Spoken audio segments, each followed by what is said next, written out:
Now, on this video, allow me to go ahead and share with you why or reasons why landlords in Kenya are broke. You know why? Most of the people tend to think like, hey, landlords have money. Why? Because we pay them each and every month.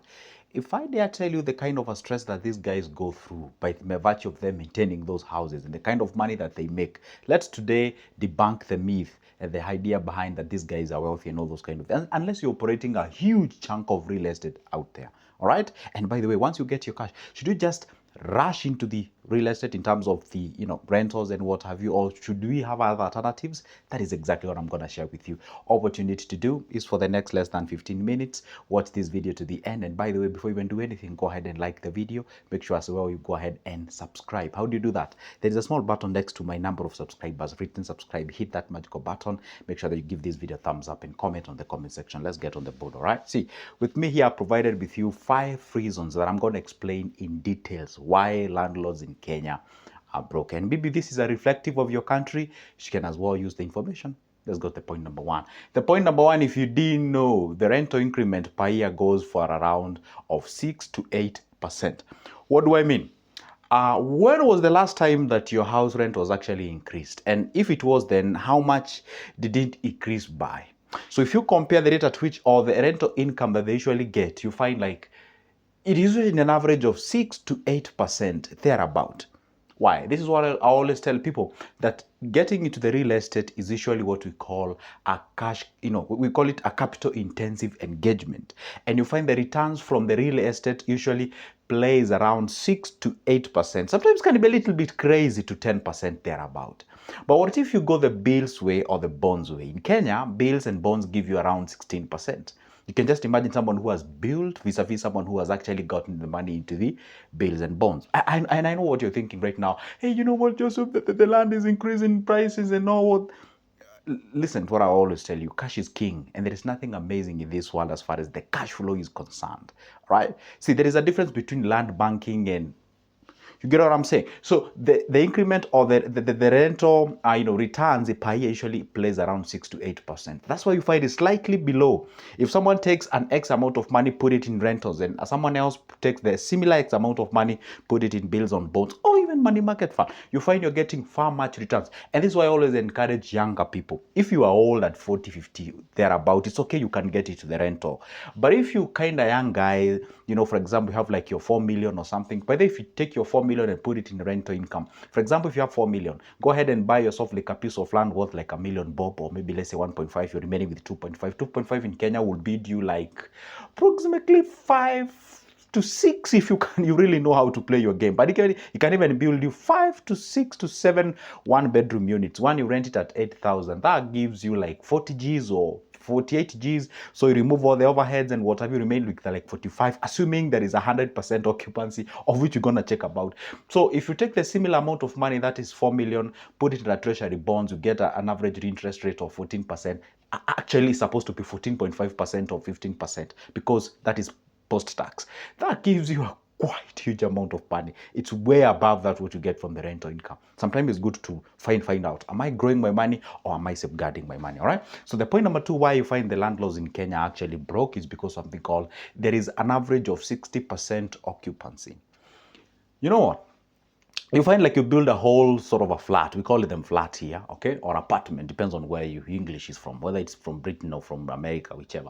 So you find like if it's a flat, maybe you've consumed like a 60 mic or 60 million, and that flat maybe say it has like 31 bedrooms or something, and then you find like there is a sort of a 60, 70, there is that latency in terms of occupation. You find it's never 100% occupancy. Especially I had a friend of mine who had such kind of a structure, and then you find the ground floor, it's kind of cold, like most of the people don't want to occupy the ground floor, so you find like it's like quote unquote idle and what have you. The guy ended up selling that particular structure. Why? He tried as much as he can to make sure that the place, you find like the ground floor, most of the people are complaining like it's dark, my lights are on all the time. You tell your landlord you have to lower your rental price so that at least you can compensate the natural lighting. And I mean, like, you find like it's very hard, and I'm not saying it is possible, but it's very hard to have what we call the 100% occupancy. But if today you take that money and put it in a bond, the bond tells you gonna give you 16%. It is, let's say the bond goes for 80 years, it's gonna be 80 years throughout your life. So So you can actually do what? You can even anticipate how much you'll be able to make. When you get yourself into rentals, you can't really tell how much you'll actually get, because you find, you know what, this time round is a 60%, sometimes 70%, sometimes 100%, sometimes, and you can get 100% with disturbance or stubborn tenants and what have you, which we're going to talk about the next point. I have it on the board here now. So what happens is that this 60% occupancy rate you find, for example, say you build a house here or structure here, and then someone else build a structure here, and then you find there is this common thing that most of the landlords in Kenya do. There is this kind of a structure that they build is kind of similar to everyone. So there is not this modernity. And if they do a little bit of a modernity, then you find like the crazy amount of money has to be charged. You know, that is kind of, you know, they try as much as they can to make sure that they bring the structure or they bring the materials that are quite affordable, of which is very understandable. I will do the same. I'm pretty sure you will still do the same. But then you find like, if then you go a little bit, you know, up and try to provide quite of an elegancy and all those kind of things, then you have to hike your price. And once you hike your price, then you market segment you do what you call the market segmentation. So then you're not gonna get a lot of people occupying that particular area. So that is actually a thing that I've actually realized it's happening. The point number 3 is that rent increment does not match up or does not catch up with inflation. Inflation in Kenya as we speak right now, again, I'm making this video at around June of 2024. They're about 20-ish, not really 20-ish, but 18-ish or 17-ish, thereabout. Okay, depends on when you're watching this video. So you find like the inflation right now, we're talking about 6.7 or 7 or thereabout. And I'm telling you, we are getting it better, because it used to be like 9.6. There was a time it was like 9.6, like 3 months ago or 4 months ago. You can just imagine the inflation is at 9.6%, and then your rental income is at 8%. So definitely it's like you're making beautiful zero. That is exactly what you're making, because this rental income is not catching up with the inflation. So one thing that I'm supposed to understand, or what I understand from the, you know, from what we call what do you call it, from the investment, you're at least supposed to invest something that is above the inflation. But this is the quote. I stand corrected on this point, because someone may argue that the land is increasing in price and all those kind of things. That's very true. But the question is, the rate at which the rental increment happens does not really reflect how the inflation is running out. For example, one thing that you're supposed to understand is that, that's why the question I did ask at the beginning of this of this video, when was the last time your rent was actually increased? Sure. And I'm not arguing from the point of consumer. I'm arguing from the point of, you know, where the landlords or landladies shoe, and ask yourself, if maybe say that your rent was increased by 500 Kenyan shillings, that's like $5. Then you ask yourself, like, how did that compensate, or did that catch up with the inflation? So you find most of this investment do not catch up with the inflation. But anyway, for God's sake, it keeps you liquid, and that's an amazing thing. You know, gives you the cash flow, and that is what we really need to have. But the fact remains, most of them does not really catch up with the inflation that is out there. So it's a thing that you find most of the people are straining to actually accommodate. And by the way, before I even say anything on that, maybe the 4th point will help me to explain that point. Probably the 5th point, not actually the 5th point. There is what we call the repair costs. For those who have been into the construction recently, almost everything in construction has actually doubled in price. And obviously your rent hasn't doubled. Okay, fine. Let's go a little bit back in 2020. That was like 4 years ago, before the COVID-19 came. And, you know, probably the rent that you're paying used to be like 8,000 a unit, maybe a unit of 1 bedroom, or 10,000, or whichever where you live. 4 years ago, you find like my construction materials used to be like, I'm gonna give you a very simple example, and I'm telling you because I have been in the construction industry for like 4 or 5 years thereabout. So you find like a very simple glass, you know, glass to fix like in a window or something. You find like a clear glass of 3 mm used to be like 60 shillings. That is 12 foot, just a foot, you know. I don't know, is a feet a foot? Whatever, a feet, whatever. See, you find that glass used to be 60 shillings. Right now we are talking about 120, literally double.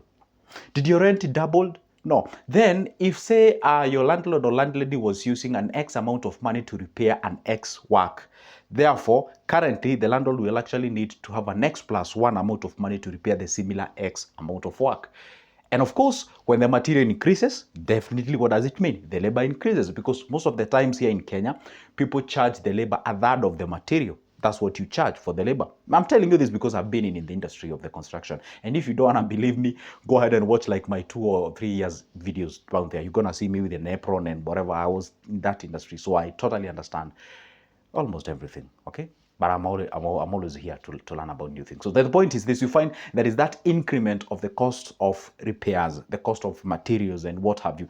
Probably could have taken you like an average of 450,000 to build one unit of one bedroom back then. Right now, talk about close to 600, sometimes even 650, depends on where you come from, whether there is an availability of construction materials. So there is that crazy increment as far as the materials are concerned. So therefore, that brings up the cost of repairs. Do you know what that means? It means less money in your pocket. Do you know what less money means in your pocket? It means that you look like you've invested, but in real sense, you're struggling cash flow. I actually had a friend of mine who used to be my landlord. The guy was actually struggling, even educating his kids. Well, probably may argue that he had kind of a bit of a high lifestyle or something of sort. But the reality, bearing in mind the kind of a structure that he had, obviously we ought to expect that guy living a kind of a sort of, flawless life or something. So, but that was not the case. The guy was actually struggling here and there. All right. So allow me to go ahead and introduce my awkward number 4. Awkward number 4 is that you find this monthly payment by the tenant. It makes it hard for people or for an individual to actually consolidate the amount. By the way, and I'm not trying to introduce this in Kenya. You find in Nigeria you pay your rent per year, not per month. So probably that will help you to be like, okay, fine. Say at the beginning of this year, I've rented out all my units, so I'm going to be 100% sure that going to be 100% occupancy.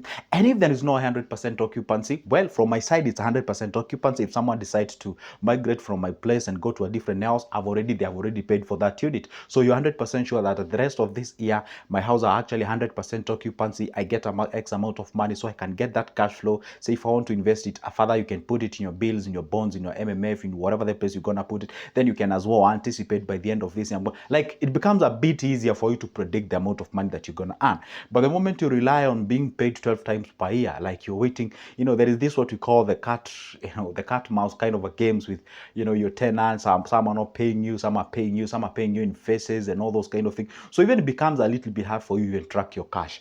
And that becomes like a point whereby, if you want to purchase some certain thing, you cannot do so. You cannot be able to you cannot be able to do that because you don't have what we call the financial muscles and that kind of a thing. So actually that is also a limiting factor when it comes to the rental income in this country. So if you can get into an agreement with somebody, because we really don't have what we call a developed structure or system like in the US, whereby they check your credit score, so that they see whether you qualify to actually rent in their place and all those kind of things. So yeah, I bet those are just but 5 points. I know we can generate a lot of points from that specific thing.